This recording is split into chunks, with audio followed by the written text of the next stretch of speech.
నువ్వు వ్యవసాయానికి కావాల్సిందే యూరియా, నీళ్లు, రెండే కదా కావాల్సింది. అయితే నీళ్లు కావాలి, యూరియా కావాలి, కరెంటు కావాలి. కానీ కాంగ్రెస్ గవర్నమెంట్ ఏమంటుందంటే ఇవాళ వ్యవసాయానికి యాప్లు కావాలి, మ్యాపులు కావాలంటుంది. వ్యవసాయానికి కావాల్సింది నీళ్లు, యూరియా, కానీ కాంగ్రెస్ ఏమంటుంది యాప్లు, మ్యాపులు కావాలంటుంది. ఇది ఎట్లుందంటే ఆడలేక ఓడే మధ్యలో అన్నట్టు యూరియా సరఫరా చేయడం చేతగాక ఈ ప్రభుత్వం దొంగ నాటకాలు ఆడుతా ఉంది. మళ్లీ ఇప్పుడు మ్యాపులు, యాప్ల పేరిట రైతుల ఉసురు పోసుకుంటా ఉన్నారు. ఇది ఒక అనాలోచితమైన చర్య, ఒక తుగ్లక్ చర్య. తక్షణమే దీనిని విరమించుకోవాలని చెప్పి బీఆర్ఎస్ పార్టీ పక్షాన, రైతుల పక్షాన డిమాండ్ చేస్తా ఉన్నాం. రైతు వ్యవసాయం చేయాలన్నా ఈ యాప్ల చుట్టూ, మ్యాప్ల చుట్టూ, అధికారుల చుట్టూ తిరగాలన్నా? రైతుకు నాగలు పట్టుడే తెలుసు తప్ప ఈ యాపులు గీపులు తెలివై. రైతుకు ఈ సోషల్ మీడియాతోని రైతులకు ఇవన్నీ ఇబ్బందులు పెట్టడం కరెక్ట్ కాదు. అందరికీ స్మార్ట్ ఫోన్లు ఉండయి, చాలా చోట్ల నెట్వర్క్ ఉండదు. మరి కౌలు రైతుల పరిస్థితి ఏంది? ఇప్పుడు ఏమంటుంది ప్రభుత్వం? ఒరిజినల్ రైతట కౌలు రైతుకు కౌలు ఇచ్చినట్టు రాసిస్తే అప్పుడే కౌలు రైతుకు యూరియా ఇస్తారట. మళ్ళా టెనెన్సీ యాక్ట్ ఉంది, అసలు వాడు కౌలు ఇచ్చినే బంద్ పెడతాడు. అంటే లక్షలాది మంది కౌలు రైతుల భవిష్యత్తు ప్రశ్నార్థకమైతుంది.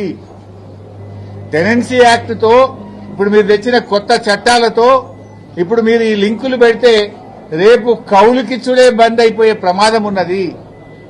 ఆనాడేమో పెద్ద పెద్ద మాటలు మాట్లాడినరు. ఏ కౌలు రైతుకు కూడా మేము రైతు బంధు ఇస్తాం, కౌలు రైతులకు పంట నష్టపరిహారం ఇస్తాం, రైతుకి ఇస్తాం, కౌలు రైతుకి ఇస్తామన్నారు. గెలవంగానే మాకు సంబంధం లేదు, రైతు కౌలు రైతు చూసుకోవాలన్నారు. ఇప్పుడు మీరు చేసే తుగ్లక్ పనుల వల్ల ఈ యాప్ల పేరిట, యూరియా బస్తాల పేరిట అసలు కౌలు రైతులకు మొదటికే మోసం తెస్తున్నది కాంగ్రెస్ ప్రభుత్వం. రేపు రైతులే కౌలుకు ఇవ్వని పరిస్థితి ఏర్పడుతుంది. రైతులకు, కౌలు రైతులకు మధ్య పంచాయతీ పెడుతుంది ఇలా కాంగ్రెస్ ప్రభుత్వం. ఈ యూరియా కోసం ఎన్నిసార్లు తిరగాలి? బాయికాడ బర్రెం దుడ్డని చూసుకోవాలన్నా, వ్యవసాయం చూసుకోవాలన్నా, మీ ఆఫీసర్ల చుట్టూ తిరగాలన్నా? యాప్ కోసం ఒకసారి తిరగాలి. ఆ ఇచ్చే యూరియా బస్తాలు కూడా ఎకరానికి 2 ఇస్తాం, ఆ 3 ఇస్తాం. 3 ఇస్తే 3 సార్లు ఇస్తారట, అవి కూడా ఒకసారి ఇయ్యడట. అంటే నీ యాప్ కోసం ఓసారి తిరగాలి. ఆ ఇచ్చే 3 బస్తాలకు మొదలొక బస్తా, మధ్యలో ఒక బస్తా, పొట్టకొచ్చినాక ఒక బస్తా. అంటే ఇక రవాణా ఛార్జీలు, ఆటోలు, బస్ కిరాయిలు పెరుగుతాయి. ఇప్పటికే బస్ ఛార్జీలు డబుల్ చేసిన మగవాళ్లకు. బస్ ఛార్జీలు రేవంత్ రెడ్డి వచ్చిన 2 సంవత్సరాల్లో 2 అంతలైనాయి బస్ ఛార్జీలు.